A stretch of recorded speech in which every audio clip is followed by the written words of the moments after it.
ಎಲ್ರಿಗೂ ನಮಸ್ಕಾರ. ಹೊಸ ವಿಡಿಯೋಗೆ ಸ್ವಾಗತ. ನಾನು ಅಭಿನಂದನ್ ವಿದ್ಯೋಗ ಯೂಟ್ಯೂಬ್ ಚಾನಲ್ ಇಂದ. ಮೊದಲಿಗೆ ಎಲ್ಲರಿಗೂ ಕ್ಷಮೆ ಕೇಳಕ್ಕೆ ಇಷ್ಟಪಡ್ತೀನಿ. ಯಾಕಂದ್ರೆ ಕಳೆದ 1 ವರ್ಷಗಳಿಂದ ಯಾವುದೇ ರೀತಿಯ ವಿಡಿಯೋಗಳನ್ನ ಅಪ್ಲೋಡ್ ಮಾಡಕ್ ಆಗ್ಲಿಲ್ಲ. ಕಳೆದ 2-3 ವರ್ಷಗಳಿಂದ ಮೈಸೂರು ಯೂನಿವರ್ಸಿಟಿ ಬಗ್ಗೆ ಅಡ್ಮಿಷನ್ ಬಗ್ಗೆ ವಿಡಿಯೋ ಮಾಡ್ತಾ ಇದ್ದೆ. ಬಟ್ ಈ ವರ್ಷ ಯಾಕೋ ಮಾಡಕ್ ಆಗ್ಲಿಲ್ಲ. ಮಾಡೋಣ ಅಂತ ಅನ್ಕೊಂಡೆ, ಬಟ್ ನನ್ನ ಕೆಲಸದ ನಡುವೆ ವಿಡಿಯೋಗಳನ್ನ ಮಾಡಕ್ ಆಗ್ಲಿಲ್ಲ. ಅದಕ್ಕೋಸ್ಕರ ಕ್ಷಮೆ ಕೇಳ್ತಾ ಇದ್ದೀನಿ. ಆದ್ರೂ ಹೇಗ್ ನಡೀತಾ ಇದೆ Mysuru university examination, selection process, ಅದ್ರ ಬಗ್ಗೆ ಎಲ್ಲ ಕೇಳ್ತಾ ಇರ್ತೀನಿ. ಆದ್ರೆ ಬೇಜಾರಾಗುತ್ತೆ, ಹೇಳಕ್ ಆಗ್ತಾ ಇಲ್ವಲ್ಲ ಯಾರಿಗೂ ಅಂತ. ಸ್ವಲ್ಪ ಮಾತಾಡೋಣ. ಹೇಗಿದೆ ಈ ವರ್ಷದ ಅಡ್ಮಿಷನ್ ಪ್ರೋಸೆಸ್, ನೀವು ಗಮನದಲ್ಲಿ ಇಟ್ಕೊಬೇಕಾಗಿರೋ ಸ್ವಲ್ಪ ಅಂಶಗಳು ಏನೇನು ಅನ್ನೋದನ್ನ ಈ ವಿಡಿಯೋದಲ್ಲಿ ತಿಳಿಸ್ಕೊಡಕ್ಕೆ ಇಷ್ಟಪಡ್ತೀನಿ. ಕಂಟಿನ್ಯೂಸ್ ವಿಡಿಯೋ ಬರುತ್ತೆ ಅಂತಾನು ನಾನು ಹೇಳಕ್ಕಾಗಲ್ಲ. ನನಗೆ ಸುಮಾರು ರಿಕ್ವೆಸ್ಟ್ಗಳು ಬಂದ್ರು ನಾನು ಅವ್ರು ಯಾರಿಗೂ ರಿಪ್ಲೈನು ಮಾಡಕ್ಕಾಗಿಲ್ಲ. ಅವ್ರಿಗೆಲ್ಲ ಕ್ಷಮೆ ಕೇಳ್ತೀನಿ ಆಯ್ತಾ. ಏನು ನೀವೊಂದು ಒಂದು ವಿಷಯಗಳು, ಒಂದ್ ಸ್ವಲ್ಪ ವಿಷಯಗಳನ್ನ ಗಮನದಲ್ಲಿ ಇಟ್ಕೊಬೇಕಾಗಿರೋದು ಮೈಸೂರು ಇನ್ನೇನು ಯೂನಿವರ್ಸಿಟಿ PG ಅಡ್ಮಿಷನ್ 2026 ಅಂದ್ರೆ ಈಗಾಗಲೇ ನೀವೆಲ್ಲ CET ಬರ್ದಿದ್ದೀರಾ, ರಿಸಲ್ಟ್ ಕೂಡ ಬಂದಿದೆ, ಮಾರ್ಕ್ಸ್ ರಿಸಲ್ಟ್ ಕೂಡ ಬಂದಿದೆ ಅಂತ ಅನ್ಕೋತೀನಿ. ಡಾಕ್ಯುಮೆಂಟ್ಗಳನ್ನ ರೆಡಿ ಮಾಡಿ ಇಟ್ಕೊಳ್ಳಿ. ಒಂದೇ ವಿಡಿಯೋದಲ್ಲಿ ಎಲ್ಲ ಹೇಳಿ ಮುಗಿಸಕ್ಕೆ ಟ್ರೈ ಮಾಡ್ತೀನಿ, ಆದ್ರೆ ನಾಳೆ ಇನ್ನೊಂದು ವಿಡಿಯೋ ಮಾಡ್ತೀನಿ. ಡಾಕ್ಯುಮೆಂಟ್ಗಳನ್ನ ರೆಡಿ ಮಾಡಿ ಇಟ್ಕೊಳ್ಳಿ. 5 ಸೆಮ್ ಮಾರ್ಕ್ಸ್ ಕಾರ್ಡು, ಆಮೇಲೆ 6ನೇ ಸೆಮ್ ಮಾರ್ಕ್ಸ್ ಕಾರ್ಡ್ಗೆ ಸೈನ್ ಹಾಕ್ಸಿ. ಡಿಜಿ ಲಾಕರ್ ಇಂದ 6 ಸೈನ್ ಹಾಕ್ಸಿದ್ರು ಓಕೆ, ಇಲ್ಲಾಂದ್ರೂ ಅದನ್ನ ತಗೋತಾರೆ, ಅಕ್ಸೆಪ್ಟ್ ಮಾಡ್ತಾರೆ. ಇನ್ಕಮ್ ಸರ್ಟಿಫಿಕೇಟ್ ಡೇಟ್ ಕರೆಕ್ಟ್ ಆಗಿದೆಯಾ ನೋಡ್ಕೊಳ್ಳಿ ಸ್ವಲ್ಪ.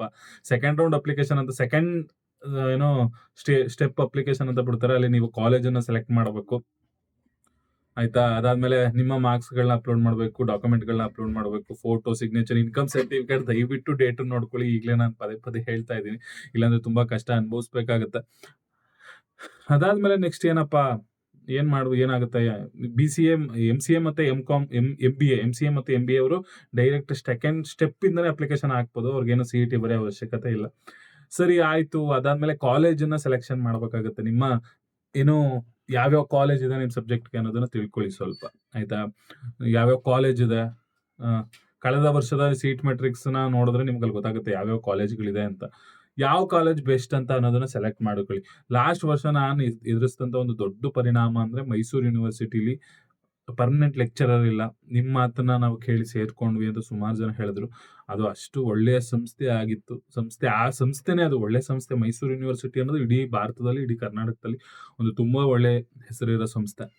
ಆದ್ರೆ ಇವಾಗ ಅದು ಏನೋ ಲೆಕ್ಚರರ್ಗಳ ಕೊರತೆಯನ್ನ ಎದುರಿಸ್ತಾ ಇದೆ. ಅದನ್ನ ಬಿಟ್ರೆ ಮೈಸೂರು ಯೂನಿವರ್ಸಿಟಿಯನ್ನ ಯಾರೂ ಆಗಲ್ಲ ಆಯ್ತಾ. ಅಷ್ಟು ಒಳ್ಳೆ ಯೂನಿವರ್ಸಿಟಿ. ಆದ್ರೆ ಈಗ ಸಮಸ್ಯೆ ಏನಪ್ಪಾ ಅಂದ್ರೆ ಲೆಕ್ಚರರ್ಸ್ ಪ್ರಾಬ್ಲಮ್ ಇರೋದ್ರಿಂದ ಸ್ವಲ್ಪ ಏನೋ ಪ್ರಾಬ್ಲಮ್ ಆಗ್ತಾ ಇದೆ. ಅದನ್ನ ಸ್ವಲ್ಪ ನೋಡ್ಕೊಳ್ಳಿ. ಯಾವ ಕಾಲೇಜು, ಫೀಸ್ ಎಷ್ಟಿದೆ, ಅದನ್ನೆಲ್ಲ ಒಂದ್ ಸ್ವಲ್ಪ ಇವಾಗ್ಲಿಂದಾನೇ ಗಮನಿಸ್ಕೊಳ್ಳಿ ಆಯ್ತಾ. ದಯವಿಟ್ಟು ನಿಮಗೆ ಯಾವ ಕಾಲೇಜ್ ಬೇಕು ಅದನ್ನ ಪ್ರಿಫರೆನ್ಸ್ ಕೊಟ್ಕೊಳ್ಳಿ ಆಯ್ತಾ. ಸುಮಾರು ಒಳ್ಳೆ ಕಾಲೇಜುಗಳಿದೆ, ಗೌರ್ಮೆಂಟ್ ಕಾಲೇಜ್ಗಳಿದೆ, ಪ್ರೈವೇಟ್ ಕಾಲೇಜುಗಳಿದೆ ಆಯ್ತಾ. ಅದೆಲ್ಲ ಯಾವ್ಯಾವ ಕಾಲೇಜ್ ಇದೆ, ಅದ್ರ ಫೀಸ್ ಎಷ್ಟು, ಇವಾಗ್ಲೇ ನೋಡ್ಕೊಳ್ಳಿ ಆಯ್ತಾ. ನೀವೇನಾದ್ರೂ ಸೆಕೆಂಡ್ ಸ್ಟೆಪ್ ಆಫ್ ಅಪ್ಲಿಕೇಶನ್ ಅಲ್ಲಿ ನೀವು ಜಾಸ್ತಿ ಫೀಸ್ ಇರೋ ಕಾಲೇಜನ್ನ ಸೆಲೆಕ್ಟ್ ಮಾಡ್ಕೊಂಡ್ರೆ ತುಂಬಾ ಕಷ್ಟ ಆಗ್ಬೋದು ಆಯ್ತಾ. ತುಂಬಾ ಕಾಂಪಿಟೇಷನ್ ಈ ವರ್ಷನೂ ಮೈಸೂರು ಯೂನಿವರ್ಸಿಟಿಗಿದೆ. ಎಲ್ಲರಿಗೂ ಒಳ್ಳೇದಾಗ್ಲಿ ರಿಸಲ್ಟ್ ಬಂದಿರೋರಿಗೆ. ಡಾಕ್ಯುಮೆಂಟ್ಗಳನ್ನ ಇದು ಮಾಡ್ಕೊಳ್ಳಿ ಆಯ್ತಾ, ಏನೂ ಪ್ರಾಬ್ಲಮ್ ಆಗಲ್ಲ.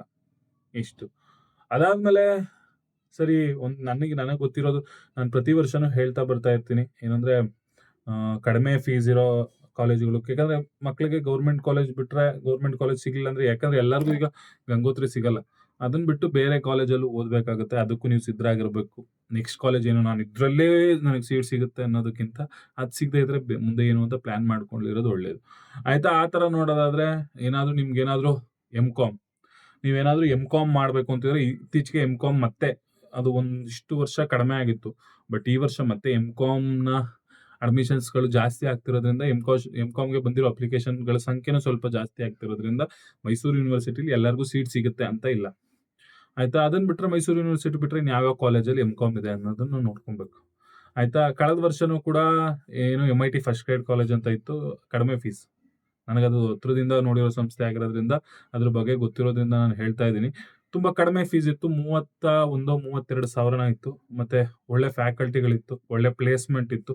ಆ ಕಾಲೇಜಲ್ಲೂ ಕಳೆದ ವರ್ಷ 45ರಿಂದ 50 ಜನ ಅಡ್ಮಿಷನ್ ಆಗಿ ಒಳ್ಳೆ ಎಜುಕೇಶನ್ ಪಡ್ಕೋತಾ ಇದಾರೆ. MCOM ಮಾಡೋರು ಆ ಕಾಲೇಜನ್ನು ಕೂಡ ನೋಡ್ಬೋದು ಆಯ್ತಾ. ನಾನು ಯಾಕೆ ಹೇಳ್ತಾ ಇದ್ದೀನಿ ಅಂದ್ರೆ, ನಾನು ಆ ಕಾಲೇಜನ್ನ ನೋಡಿರೋ, ಇದಕ್ಕೆ ಸೇರ್ಕೊಳ್ಳಿ ಅಂತಲ್ಲ, ಆ ಕಾಲೇಜನ್ನ ನೋಡಿದೀನಿ. ಯೂನಿವರ್ಸಿಟಿ ಸೀಟ್ ಸಿಗದೆ ಇದ್ರೆ, ಅಥವಾ ಯೂನಿವರ್ಸಿಟಿ ಲೆಕ್ಚರ್ ಇಲ್ಲ ಅನ್ನೋ ಏನೋ ಮನೋಭಾವ ಬಂದ್ರೆ, ನೀವು ಆ ಕಾಲೇಜ್ಗೂ ಕೂಡ ಸೇರ್ಕೊಬಹುದು ಆಯ್ತಾ. ನೀವು ಸರ್ಚ್ ಮಾಡ್ಬೇಕು. ನೀವು ಗೂಗಲ್ ಅಲ್ಲಿ ಹೊಡೆದ್ರೆ MCOM colleges, MBA colleges, MCA colleges, ನೂರಾರು ಕಾಲೇಜ್ ಆಗ್ಬಿಟ್ಟಿದೆ ಮೈಸೂರಲ್ಲಿ.